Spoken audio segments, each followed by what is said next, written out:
The great hall of the Galactic Council stretched for miles in every direction. Thousands of beings from across the galaxy sat in their assigned seats. Some had wings, others had scales. Some breathed water, others needed special suits filled with gas. But today, they all agreed on one thing. Dr. Sarah Chen sat in the human observer section. She was the only human allowed in the council chambers. Her hands shook as she watched speaker after speaker stand up to vote. "The crystalline hegemony votes yes," said Archon Veltar. His crystal body glowed bright blue as he spoke. "Humans are too dangerous to leave alone." Sarah felt her heart sink. The crystalline hegemony was one of the oldest races in the galaxy. If they wanted Earth controlled, others would follow.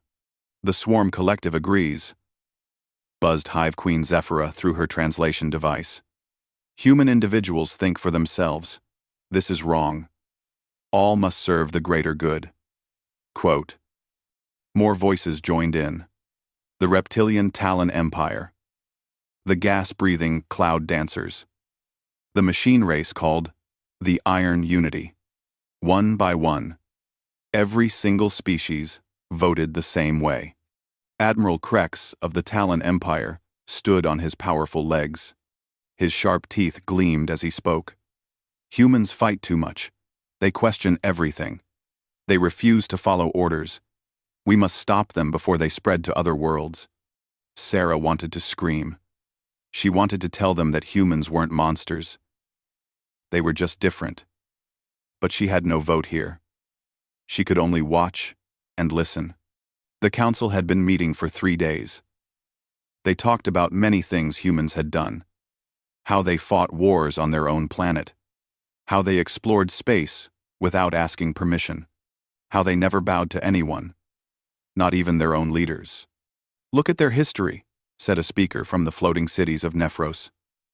"They fight each other, then work together, then fight again. They cannot be trusted to stay peaceful. Their technology grows too fast," added a member of the Ancient Circle. "In just 100 years, they went from riding animals to flying in space. What will they do in another 100 years?" Sarah knew they were afraid. These races had ruled the galaxy for thousands of years. They had systems and rules. They decided who could do what and where they could go. Humans had never asked for permission to do anything. The debate went on for hours. Some species talked about putting humans in special areas where they could be watched. Others wanted to take away human technology and make them live like they did long ago. A few wanted to scatter humans across different worlds so they could never work together again. But they all agreed on one main point. Humans could not be allowed to stay free. Archon Veltar stood up again. His crystal body was now bright white, which meant he was excited. "The vote is clear. Every species in this council agrees. Humans must be controlled." "We will send our largest fleet," said Admiral Krex. "Every major military force will join together. We will surround their home world. They will have no choice but to surrender." Sarah felt sick. She had come here hoping to make friends for humanity. Instead, she had watched every intelligent species in the galaxy decide to destroy human freedom. The council began making plans. They would gather ships from every corner of the galaxy. It would be the largest military force ever assembled. 50,000 ships, maybe more. They would block all routes to and from Earth. Nothing would get in or out. "They will surrender in days," said Hive Queen Zephyra. "No species can fight the entire galaxy. After they surrender, we will move them to reservation worlds," explained Archon Veltar.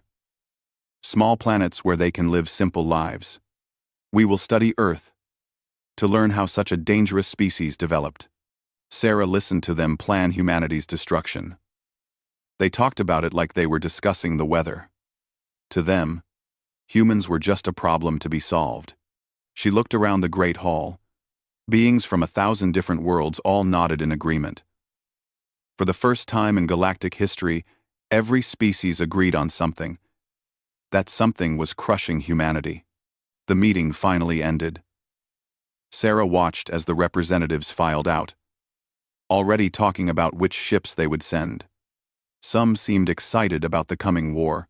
Others acted like it was just another day at work. Sarah stayed in her seat until the hall was almost empty. Then she pulled out her communication device. It was a small human invention that the aliens didn't fully understand. That was good, because it meant they couldn't easily stop her message. She typed quickly, "They're all coming. Every last one of them. The entire galaxy has voted to end our freedom. Prepare for war. That's one. Everyone won." She sent the message through a special channel that would take it directly to Earth's government. It would arrive in a few hours. Earth would have some time to get ready, but not much. As Sarah walked out of the council chambers, she heard alien voices behind her talking about the human problem and how good it would be to finally solve it. They spoke about her people like they were discussing pests. But Sarah knew something these alien species didn't understand. Humans didn't give up easily. When someone tried to take their freedom, they fought back. The aliens thought this would be a simple conquest. They had no idea what they were about to face. Earth had survived wars, plagues, and disasters. Now it would face its greatest test. The entire galaxy was coming to destroy human independence. Sarah just hoped her people were ready to prove that freedom was worth fighting for, no matter how bad the odds looked. 6 months had passed since Sarah's warning reached Earth. Now, the alien fleet had arrived, and it was bigger than anyone had imagined. General Marcus Rivera stood in the command center deep under the Rocky Mountains. Through the big screen on the wall, he could see space around Earth. It was filled with alien ships. 53,000 vessels surrounded the planet like angry wasps around a hive. "Sir, they're sending us a message," said Lieutenant Park at the communications desk. "Put it through," Marcus said. A hologram appeared in the center of the room. It showed Archon Veltar, his crystal body glowing cold blue. Behind him stood representatives from dozens of other species. "Humans of Earth," Veltar said in perfect English. "You are surrounded. Your primitive technology cannot fight our combined forces. Surrender now, and we will treat you fairly. Continue to resist, and we will take your world by force." Marcus looked at his staff. Colonel Zhang Wei shook her head. Dr. Elena Vasquez frowned at her tablet. Captain James Park, who commanded Earth's small space fleet, crossed his arms. "What should we tell them, sir?" asked Lieutenant Park. Marcus thought for a moment. Then he smiled. "Tell them we want to invoke the ancient law of formal declaration." The room went quiet. Everyone stared at Marcus like he had lost his mind. "Sir," said Colonel Zhang, "what's the ancient law of formal declaration?" "Something Dr. Chen found in the Galactic Legal Database," Marcus replied.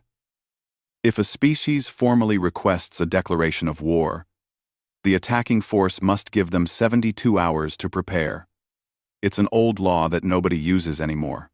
"But sir," said Captain Park, "what good will 72 hours do us?" Marcus winked. "You'd be surprised." Lieutenant Park sent the message. On the screen, they watched Veltar and the other aliens discuss among themselves. The crystal being looked confused and angry. "The humans invoke an ancient law," Veltar finally said. "Very well. You have 72 hours. Use them wisely. They will be your last hours of freedom." The transmission ended. Immediately, Marcus turned to his team. "Elena, start Project Dandelion," he said.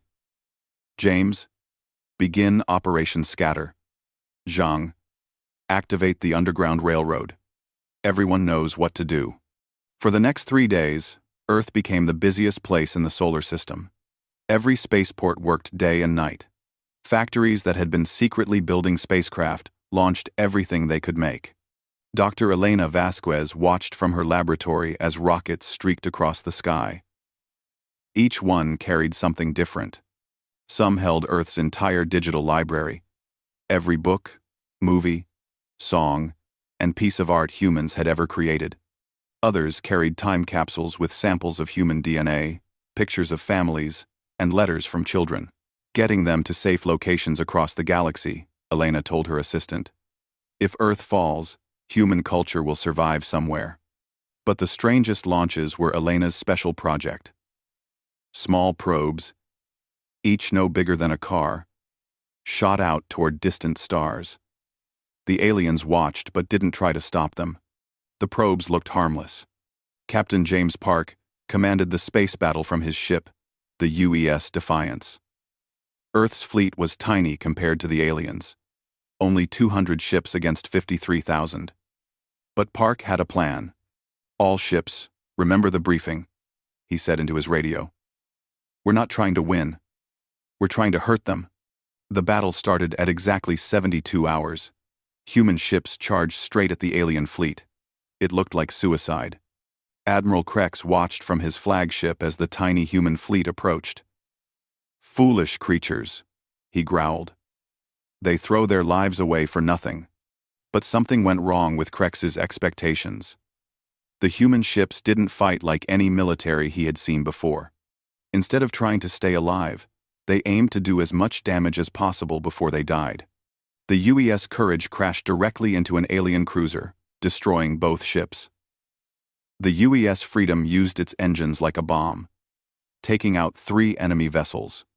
The UES Liberty fired all its missiles at once, then flew into an alien formation and exploded. What are they doing? Demanded Hive Queen Zafira. This is not military strategy. This is madness. But it was working. For every human ship destroyed, they took down 4 or 5 alien vessels. The humans fought with a fury that terrified the alien crews. Captain Park's ship was one of the last still fighting. His engines were damaged and his weapons nearly empty. Around him, space was full of wreckage from both sides. Captain, said his communications officer, they're demanding we surrender. Park looked at his crew. They were tired and scared, but none of them looked ready to give up. Send them our reply, Park said. What reply, sir? Park smiled grimly. Tell them that humans don't surrender. Tell them this is just the beginning. The UES Defiance fired its last missiles and charged toward Admiral Krex's flagship. Park died when his ship exploded against the alien hull, but he took the enemy admiral with him. The space battle was over in 6 hours. Earth's fleet was destroyed, but they had taken down over 1,000 alien ships. The surviving alien commanders were shaken. They fight like they have nothing to lose, said one alien officer. No, corrected another. They fight like they have everything to lose. On the surface, the alien invasion began. But when their troops reached Earth's major cities, they found something strange. The cities were almost empty. Humans had vanished like ghosts. Underground, in tunnels and caves that stretched for thousands of miles, humanity was far from finished. General Rivera looked at his maps and smiled. Phase 1 complete, he announced to his staff. The real war starts now. Above ground, alien forces controlled empty buildings and deserted streets. Below ground, 8 billion humans, prepared to show the galaxy what they did to uninvited guests. The aliens had won the battle for space. But Earth itself was still very much human territory. 1 year had passed since the aliens took Earth's surface. Admiral Krex's replacement, General Vorth, stood in what used to be New York City. The tall buildings still reached toward the sky, but they were empty and quiet. Report, Vorth demanded from his communications officer. Sir, we control all major population centers, the officer replied. But we still haven't found the humans. Vorth growled in frustration. His reptilian face showed his anger. The aliens had expected to rule over billions of humans. Instead, they ruled over empty cities and ghost towns. Deep below the city, in tunnels that humans had been secretly building for decades, Maria Santos read reports from around the world. She was a teacher before the invasion. Now she helped coordinate the global resistance. London Tunnel Network reports success, she told her team. They collapsed 3 alien supply routes yesterday. Tokyo's teams report they've been using the old subway system to move supplies. Moscow says they've made contact with resistance cells in Asia. The humans had done something the aliens never expected. When the invasion began, they had vanished into underground networks that connected entire continents. These weren't just simple caves. They were cities beneath cities, with farms, workshops, hospitals, and schools. Colonel Zhang Wei had become the military leader of the underground forces. She studied maps in a command center that had once been a subway station. The walls were covered with information about alien movements and weak points. Their technology is impressive, Zhang told her officers. But they don't understand Earth. They don't know how to fight in our tunnels. They can't predict our weather patterns. And they definitely don't understand human biology. Dr. Elena Vasquez worked in a laboratory hidden deep under the Andes Mountains. Her team had made discoveries that surprised even her. When humans vanished underground, they had brought something with them that the aliens couldn't handle: Earth's microorganisms. The alien troops are getting sick, Elena explained to her research team. Their immune systems can't handle Earth bacteria. Even their air filters can't stop everything. We've been accidentally biological warfare just by existing in the same space. But Elena's most important work wasn't about fighting. Those small probes that Earth had launched during the first 72 hours were finally sending back signals. And what they found changed everything. The probes have reached their target coordinates, Elena told General Rivera during a secure video call. Marcus, you need to see this data. Rivera looked at Elena's findings and felt his heart race. Are you sure about this? Samfard. I'm peon. I've checked it 50 times, Elena replied. Those probes weren't random. They were sent to specific locations across the galaxy. And they're all sending back the same type of signal. What kind of signal? Elena took a deep breath. Distress calls. From other species. Species that have been under Galactic Council control for so long that most people forgot they existed. Meanwhile, on the surface, the alien occupation was falling apart. General Vorth had lost more troops to accidents, disease, and mysterious attacks than he had lost in the space battle. The humans are like insects, he complained to Archon Veltar during a holographic meeting. They appear, strike, then vanish. We can't find their bases. We can't predict their attacks. They know this planet better than we know our own home worlds. Have you tried negotiating? Asked Veltar. With who? Vorth snapped. We can't even find their leaders. They don't seem to have a central government anymore. Every group acts independently. This was true. The resistance had broken into thousands of small cells. Each group knew only a few other groups.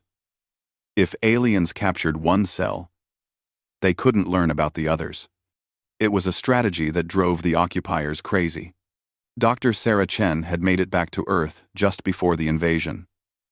Now she worked with Maria Santos to coordinate with the few alien sympathizers who questioned the Council's methods. Some of the younger aliens are starting to doubt this war, Sarah reported. They signed up thinking it would be quick and easy. Instead, they're stuck on a hostile planet, fighting an enemy they can't see. Good, said Maria. Doubt is the first step toward rebellion. But the real surprise came when Elena's probes sent back their most important discovery. The signals weren't just distress calls. They were responses to Earth's resistance broadcasts. Species across the galaxy had been listening to human radio transmissions and learning about the war. They're inspired by us, Elena told the resistance leaders. Species that haven't fought back in centuries are starting to remember what freedom means. The first proof came as a small ship appeared at the edge of Earth's solar system. It avoided the alien blockade and landed secretly in the Amazon rainforest. When humans reached the crash site, they found something amazing. The ship carried beings from 6 different species. They were rebels who had escaped from their home worlds. Their leader was a creature that looked like a cross between a bird and a lizard. "We heard Earth's broadcasts," the creature said through a translation device. "We learned that some species still fight for freedom. We came to help." The rebel ship carried more than just soldiers. It brought information about other resistance movements across the galaxy. Apparently, Earth's refusal to surrender had started something much bigger than anyone expected. "There are more of us than we thought," the rebel leader explained. "The Council controls the galaxy through fear, but you humans have shown that fear can be overcome. Species that haven't rebelled in 1,000 years are starting to fight back." General Rivera looked at the intelligence reports and felt hope for the first time since the invasion began. "How many ships do you have?" "And right now? Maybe 100 vessels," the rebel replied. "But more. Join us every day. Your resistance broadcasts reach farther than you know. Every time you strike against the occupiers, 10 more species hear about it and remember what courage looks like." Back in the underground tunnels, humans continued their hidden war. They sabotaged alien equipment. They rescued captured resistance fighters. They kept their culture alive in the darkness while planning for a brighter future. But now, they weren't alone. The galaxy was waking up, and Earth's unbreakable spirit was the alarm clock that started it all. 18 months after the siege began, the galaxy was changing in ways the Council had never imagined. What started as a simple conquest of one stubborn planet had become a galactic revolution. Commander Thrix had been a loyal enforcer for the reptilian hegemony for 30 years. He had crushed dozens of small rebellions across the galaxy. But something about Earth's resistance troubled him. Unlike other species that eventually gave up, humans seemed to get stronger the more they suffered. Thrix stood on the bridge of his ship, reading reports from across the galaxy. Rebellion was spreading like wildfire. The forgotten worlds, planets conquered so long ago their original names were lost, were remembering how to fight. Species that had served the Council for centuries were suddenly asking dangerous questions. "Sir," said his communications officer, "we're receiving another broadcast from Earth." "Put it through," Thrix ordered. A human voice filled the bridge, speaking in the common galactic language. "This is Free Earth Radio, broadcasting to all species across the galaxy. Today marks 500 days of resistance against the Council invasion. We are still here. We are still free. And we want you to know, you can be free too." The broadcast continued with stories of successful resistance operations. Humans had destroyed another alien supply base. Underground factories were producing new weapons. Children born in the tunnels were being taught about freedom and democracy. But what interested Thrix most were the responses. After each Earth broadcast, his ship detected radio signals from dozens of other worlds. Species were talking to each other in ways they hadn't for generations. They were sharing Earth's tactics and spreading the word about resistance. "Sir," his officer said quietly, "should we report this to headquarters?" Thrix thought for a long moment. Then he made a decision that would change his life. No. Instead, send a message to Earth. Tell them they have friends in the reptilian fleet. Across the galaxy, similar scenes played out on hundreds of worlds. The Council's iron control was cracking as species rediscovered their desire for freedom. On Earth, Admiral Sarah Chen, promoted after her sister Elena's scientific discoveries, coordinated with rebel fleets that seemed to appear from nowhere. What had started as a handful of escaped slaves had grown into a real military force. "Report from the Outer Rim," said her aide. "The Crystalline Rebellion has taken control of 3 star systems. They're using human resistance tactics, and they're working." "And the machine uprising?" Sarah asked. "The Iron Unity's civil war continues. Half their fleet has joined the rebellion. They say our broadcasts convinced them that individual choice is more valuable than collective efficiency." Elena Vasquez worked from her hidden laboratory, analyzing data from across the galaxy. Her discovery about human DNA had led to even more shocking findings. "Sarah, you need to see this," Elena called during their daily conference. "What now?" Sarah asked. Elena's face was pale with excitement. "I've been comparing DNA samples from the rebel species. The patterns are incredible. Every intelligent species in the galaxy shares genetic markers with humans." "What does that mean?" "It means Earth isn't just another planet," Elena said. "The genetic evidence suggests this is where all galactic life began. We're not aliens to them. They're our descendants, who spread across the stars millions of years ago." The implications were staggering. If Elena was right, then the Council hadn't just been oppressing random species. They had been suppressing the children of Earth for thousands of years. This discovery spread quickly through the rebel networks. Species that had been enemies for centuries realized they were family. The rebellion grew stronger as ancient grudges were forgotten in favor of a common fight for freedom. But the Council wasn't going to give up easily. Archon Veltar called an emergency session with the remaining loyal forces. "The human infection must be stopped," he declared to the assembled military leaders. "Their ideas of freedom and individual choice are destroying the order we've maintained for millennia." "What do you suggest?" asked one of his generals. Veltar's crystal body glowed bright red, the color of determination and anger. "We destroy Earth completely. If we cannot control the humans, we eliminate them. Without their world as a symbol, the rebellion will collapse."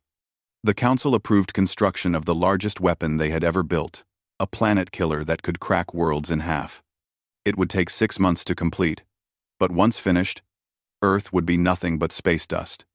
News of the weapon reached Earth through rebel spy networks. General Rivera called an emergency meeting of all resistance leaders. "They're going to destroy the planet," he announced grimly. "We have 6 months to stop them, or everything we've fought for dies with us." "How do we fight a planet killer?" asked Colonel Zhang. "We don't," said Elena from her laboratory. Elena's plan was desperate and brilliant. The rebel fleets would coordinate a massive attack on the weapon while it was still under construction.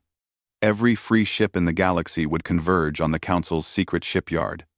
"It's suicide," said Commander Thrix during a secret meeting with human leaders. "They'll have the entire loyal fleet protecting that weapon." "Maybe," said Sarah Chen. "But it's the only chance we have. Besides, humans have been doing impossible things for the past 18 months. Why stop now?" The call went out across the galaxy. Every rebel ship, every resistance fighter, every species that had tasted freedom was invited to join the battle. It would be the largest space battle in galactic history. As the rebel fleets gathered, something unprecedented happened. Species that had been isolated for centuries worked together. Ancient enemies, shared resources, and battle plans. The diversity that the Council had tried to suppress became the rebellion's greatest strength. Commander Thrix looked out at the growing fleet and felt amazed. Ships from thousands of different worlds flew side by side. Each species contributed something unique: advanced weapons, superior shields, better engines, or tactical knowledge. "Earth did this," he told his crew. One stubborn little planet reminded the entire galaxy what it means to be free. The battle for the galaxy's future was about to begin. And for the first time since the siege started, the rebels had a real chance of winning. The largest space battle in galactic history began at dawn on Earth. Sarah Chen watched from the surface as thousands of ships from across the galaxy engaged the Council's forces around the planet-killer weapon. The battle was chaos. Rebel ships from hundreds of different species fought alongside each other against the Council's remaining loyal forces. Crystalline vessels fired energy beams while machine ships used guided missiles. Old enemies worked as allies, united by their shared desire for freedom. "Elena, what's the status on the weapon?" Sarah asked through her communicator. Dr. Elena Vasquez monitored the battle from her underground laboratory. "The rebel fleet is taking heavy losses, but they're getting closer to the target. Commander Thrix's squadron just broke through the outer defenses. High above Earth, Commander Thrix led his rebel ships in a desperate charge toward the planet killer. Half his fleet was already destroyed, but the survivors pressed on. All ships, target the weapons core, Thrix ordered. If we can disable the main reactor, the whole thing becomes useless. The planet killer was massive, bigger than most space stations. It looked like a giant metal star with weapons pointed toward Earth. Council forces surrounded it like protective bees around their hive. Admiral Krex's son, General Vorth, commanded the weapons defenses. He watched in disbelief as rebels from his own species joined the attack against him. Traitors, he hissed. They betray everything we built for these human ideas of freedom. But even Vorth could see the writing on the wall. The rebellion had grown beyond anything the Council could control. Half the galaxy was in open revolt, and the other half was questioning their loyalty. The battle raged for 18 hours. Ships from both sides fell like burning stars. The space around Earth became a graveyard of metal and dreams. But slowly, the rebels gained ground. Elena watched her instruments and saw something that made her heart race. Sarah, the weapons reactor is destabilizing. If it explodes, it'll take out everything within 100,000 kilometers. Including Earth, Sarah realized. Not necessarily, Elena said excitedly. I've been working on something. Remember those probes we sent out during the first 3 days? Some of them came back. They brought technology from other species, specifically shield technology that might protect the planet. Elena's team had been working secretly for months, combining human engineering with alien technology stolen from the rebels. The result was a planetary shield that had never been tested. Will it work? Sarah asked. Only one way to find out, Elena replied. Commander Thrix's ship finally reached the weapons core. His vessel was damaged, and his crew was wounded. But they had one last missile left. For the free worlds, Thrix said, and fired directly into the planet killer's reactor. The explosion was visible from across the solar system. The weapon that could have destroyed Earth became a new star for a few brief moments. The shockwave raced outward, destroying Council and Rebel ships alike. But Elena's shield held. Earth survived. When the light faded, the space around Earth was quiet. The Council's planet killer was gone. Most of their fleet was destroyed or scattered. The rebellion had won, but at a terrible cost. 2 years had passed since the siege began. Now Sarah Chen stood in the same great hall where the Council had once voted for humanity's destruction. But everything was different. The hall was full of representatives from free worlds, species that had won their independence during the Galactic Rebellion. Some wore the traditional robes of their people. Others had adopted human-style clothing. All of them carried the confident bearing of beings who had chosen their own destiny. The old council is dissolved, announced Elena Vasquez, who had become Earth's chief scientist and diplomat. The question now is, what do we build to replace it? Many species looked to Earth for leadership. After all, humans had started the rebellion that freed them all. Some expected humanity to become the new rulers of the galaxy. But Sarah Chen surprised everyone with her response. Earth refuses any position of galactic authority, she said clearly. We didn't fight for the right to rule others. We fought for the right to rule ourselves. The hall erupted in confused voices. Representatives from dozens of species spoke at once in their native languages. But without central authority, there will be chaos, protested a delegate from the former crystalline territories. No, said Elena, standing beside her sister. There will be freedom. Each world chooses its own path. Each species decides its own future. But what about trade? What about disputes between worlds? Asked another delegate. We propose something new, Sarah explained. A voluntary alliance. Species work together because they choose to, not because they're forced to. We help each other because we want to, not because we have to. Commander Thrix, now representing the free reptilian worlds, stood up. "And if conflict arises, then we talk," said a human voice from the back of the hall. General Rivera entered, walking slowly but with dignity. He had been injured in the final battle, but refused to miss this historic moment. "Humans have a saying," Rivera continued. "It's better to jaw than to war. We solve problems by talking, not by fighting." The debate continued for days. Some species wanted more structure, others wanted complete independence. But slowly, a new system emerged. The Terran Compact, as it came to be called, was unlike anything the galaxy had ever seen. It was a voluntary association where no species had authority over another. Earth became a neutral meeting place, but not a capital. Elena established the first multi-species research centers, where beings from different worlds worked together to solve common problems. Former enemies shared knowledge and became friends. Maria Santos, the teacher who had helped organize the resistance, now ran schools where young beings from across the galaxy learned about freedom, democracy, and the importance of individual choice. The children loved her classes, especially the stories about the Great Rebellion. Their favorite tale was about the tiny planet that refused to surrender and inspired an entire galaxy to remember what freedom meant. 10 years later, Sarah Chen had become Earth's ambassador to the free worlds. She often thought about that day in the old council chamber, when every species had voted to destroy human independence. Now those same species were thriving as free beings. Some had become explorers, mapping unknown regions of space. Others focused on art, science, or philosophy. A few chose simple agricultural lives on peaceful worlds. "Ma'am," said her young assistant, interrupting her thoughts, "we're receiving a message from the exploration fleet. They've made contact with a new species." Sarah smiled. "What's our standard response?" The assistant recited the message that had become famous across the galaxy.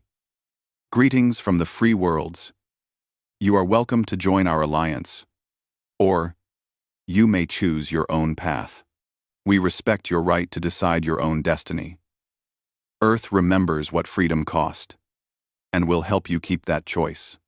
Sarah approved the message and watched it beam toward the stars.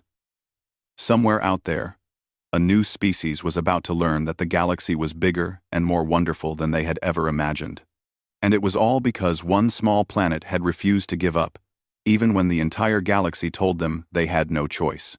Freedom, Sarah had learned, was not something you could give to others. It was something they had to choose for themselves. But once they made that choice, they would never be alone again.